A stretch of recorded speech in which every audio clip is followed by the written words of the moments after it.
Hi, I'm Ben Tyner. And I'm Tony Wood. We're with Tyner Properties Commercial Real Estate Services. Today, we will be talking about problem tenants. Tenant retention.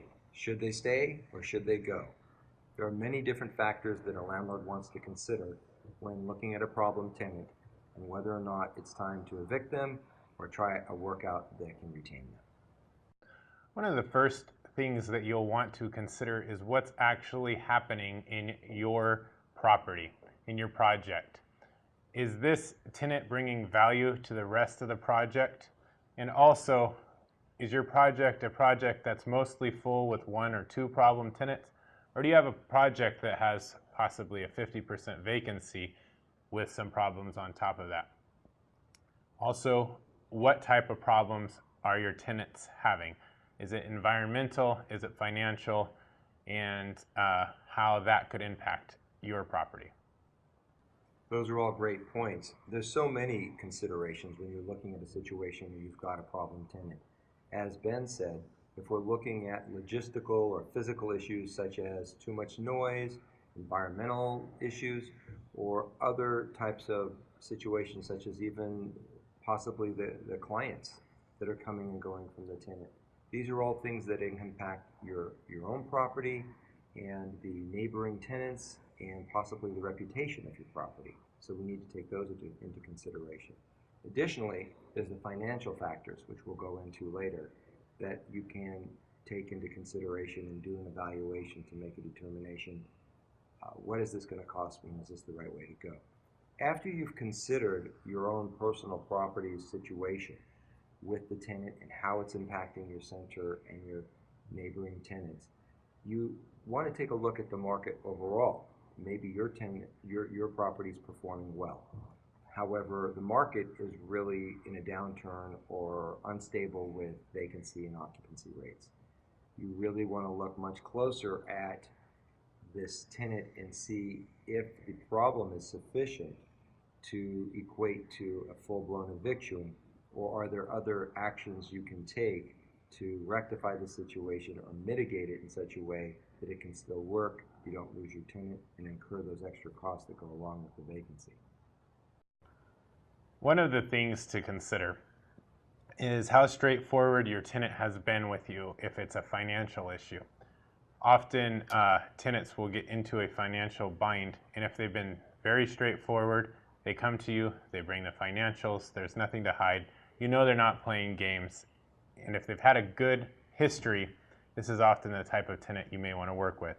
You can offer several different options, anything from a temporary rent reduction, a memorandum that would change possibly the rent schedule for a period of time, or even just push the rent, the difference on the rent to the term of the lease. These are some of the options that you can explore and work with on a good tenant who may have just hit hard financial times in a changing economic market. That's great if it's a financial concern or issues with rent being paid. Then there's the other types of factors, such as they are making too much noise. Maybe they're a fitness studio or a dance studio. Possibly they are any number of other types of businesses that may be bringing in clientele that isn't beneficial to the center or interfering with the center's other tenants' uses, say, for example, parking and taking up too much parking. There are a lot of different possibilities, and it's difficult to always, just generally speak to the problem. I know we both have had situations where a tenant has been a problem in a center or an office complex, and we've had to look at and balance the cost of evicting that tenant versus actually trying to do a workout with them. There certainly is that point in time you come to where you've got a history of bad rental payments, you've got an obnoxious tenant causing problems in the center, everything from using the parking, abusing the operating hours, and possibly even leaving debris from their use throughout the center as well, and very uncooperative.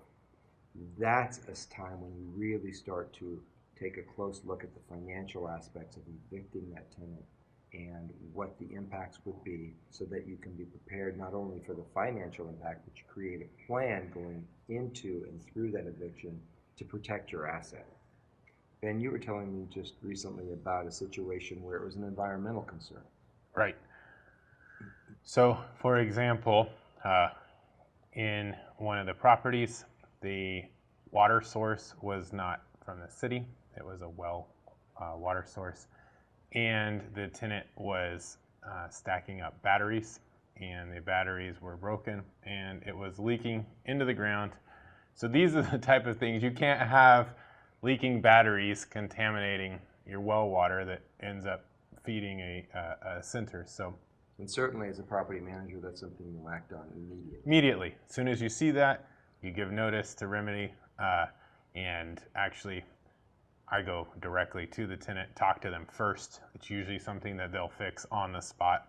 If it's not fixed immediately, then you give them the notice in writing, and often this is another piece in your lease that you'll want to make sure is in your lease when you negotiate this with your tenant, is that they do not commit waste on your property, and you can give them a 3-day notice to perform covenant or quit in this circumstance. And if they don't perform, you as a landlord have a right to come in there, incur those costs, because you also have a duty as a landlord to mitigate those damages. Right. From the moment you find out about something, an active contamination source, that's something you want to move on quickly. And if the tenant is either unwilling or unable to do so, you do so as a landlord, and you pass those costs through to the tenant, and that's just the way it's going to have to be. It's very critical in an environmental situation, particularly not only health and safety, but protection of the asset requires that you take immediate action. So those are just some examples of the types of problems, and if you're a landlord, you've probably seen many others. I know we have too. It would take too long to go through every single possibility, and then we probably wouldn't cover it all anyway. But once you've made that determination and you've made some efforts to rectify the situation through negotiation, possible lease modification, or whatever the case might be, and that's not working, then you go to the extreme last resort measure, which is an eviction of a tenant. Everyone likes to retain tenants if they can, but when necessary, you are going to have to incur those costs and risks to offset maybe further damage to your property. Sure. When you do that financial evaluation, there are a multiplicity of considerations that would include this tenant's creditworthiness, any possibility of recourse or collection post-eviction by way of the tenant's assets and net worth. That's not typically a good possibility because if you really had a serious, strong credit tenant, you probably wouldn't be dealing with the issues. That's often the case. However, once in a while we find that tenants have hidden assets under different names or different corporations, and this is where your attorney can definitely help you. The attorneys can do asset searches and find these connections and help you decide whether or not it's worth pursuing this tenant. So let's talk about, we're going in that direction now, we're going toward an eviction. What are the things we look at? Well, we certainly need to look at our property and the marketplace, and the fact that if this space was vacant today, and in California you can make it vacant quite quickly with proper eviction proceedings, how long is it going to take us to release this space? And you're going to calculate that number. How much are we going to have to pay to release this space? Everything from tenant improvements to brokerage fees are a consideration there. After those are thought through, is there any upside to this possibility, such as maybe they are at a very low rate, rates on their way up, we might actually be able to recapture some of our costs with increased rental rate. Once you've gone through all of these things, I don't know if there's any other ones you want to mention. I would just mention that one thing landlords often forget to consider in the TI is the ADA upgrades. If you've had a center that hasn't been recently updated, almost every year the ADA law changes, and what will happen, you pull permits to do TI work, and then a percentage has to go towards ADA improvements. Definitely. So make sure you also have that piece in your budget. Certainly want to consider that going in. So then you begin the process. You know what you've done some financial analysis. You're as clear as you can be about the risk and cost of this. You begin your eviction. Things that are very important to consider that I find a lot of landlords don't think about, and many times property managers just either don't have the time or inclination to do, and that is to monitor the space. From the time you've served eviction notice and you're going through that process, particularly if, say, for example, it's a restaurant or other type of business that has furniture, fixtures, and equipment that you've installed as a landlord as part of the tenant improvements, or even if you haven't, the tenant installed those improvements, but you have a right to them via the eviction.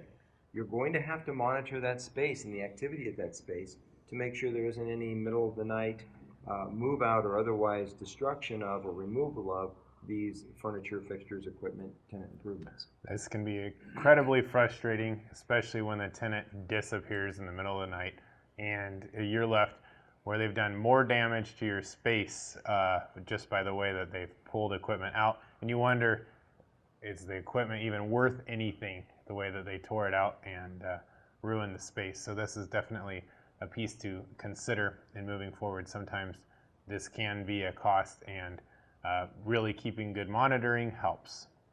And it's only for a certain period of time, and then they're gone, and you're done, and you move on. I actually want to backtrack slightly to default. And most of your leases will have a default paragraph. This is where you really want to get an attorney involved. Some leases are written as 3-day, some are 5, some are 10, but this gives the tenant the right to remedy their default. And often, notifying the tenant in writing is a condition to holding the tenant in default. So it's important where this is posted, that the notices are given properly and according to civil code.